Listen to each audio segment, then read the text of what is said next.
Kapuso aktor, susubok sa ABS-CBN.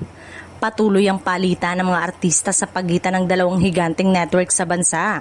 Sa pinakabagong balita sa showbiz, isang kapuso aktor ang nakatakdang subukan ng kanyang kapalaran sa ABS-CBN.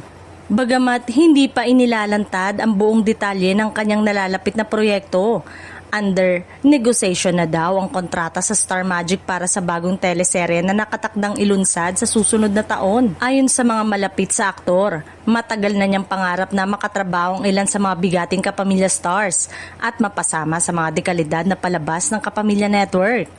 Maugong din ang usap-usapan na isa siya sa magiging bahagi ng isang malaking teleseryeng pinagbibidahan ng mga A-lister star.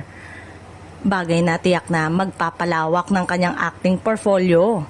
Samantala, suportado naman ng kanyang mga fans ang desisyon ng aktor na lumipat dahil naniniwala silang mas makikilala pa ang kanyang talento sa mas malawak na audience. Kung matutuloy ang proyektong ito, siya ang pinakabagong kapuso na tatawid sa Kapamilya Network matapos ang matagumpay na paglipat ng ilang artista nitong mga nakaraang buwan.